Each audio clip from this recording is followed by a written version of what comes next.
Orders were cut, red flags ignored.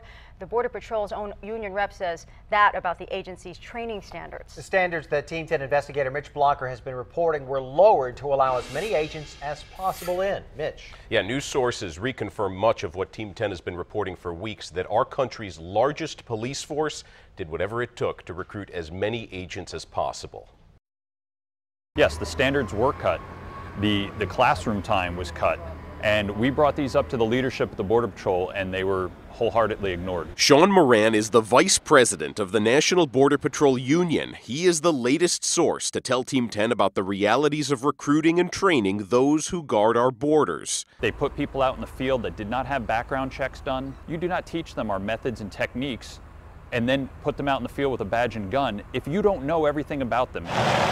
Today, the Border Patrol has more agents than ever in its 90-year history. After 9/11, a mandate by the Bush administration forced the Border Patrol to recruit 2,000 new agents a year. They wanted 2,000 bodies, and they didn't care where they got them from. There are now more than 20,000 Border Patrol agents. Moran confirmed what sources with detailed knowledge of Border Patrol training have said, that no matter where you were recruited, you would become a Border Patrol agent. They recruited in places that you should never be recruiting for law enforcement.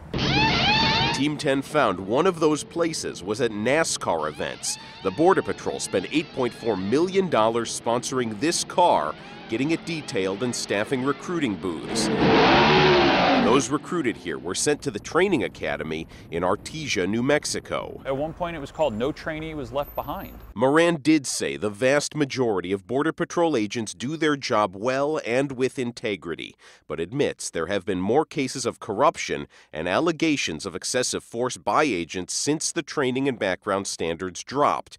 It's led to an investigation by the Department of Homeland Security.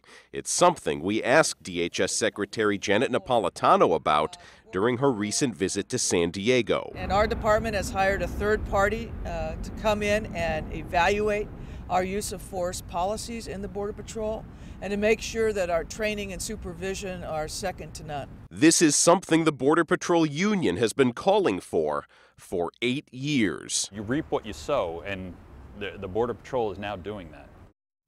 Now, the Border Patrol has told us there will be no official interview to answer questions about training and background checks. Right now, there are at least 2 cases of excessive force by Border Patrol agents in San Diego that are under investigation. And with immigration reform a hot topic right now, are they considering hiring more Border Patrol agents? It's part of the president's plan, but so are some deep cuts. We're told as early as March 1st there could be furloughs, up to 5,000 agents affected by this, and also the Border Patrol will ultimately have a hiring freeze by that date. Interesting. Okay. Yeah, up in the air. Thanks, Mitch.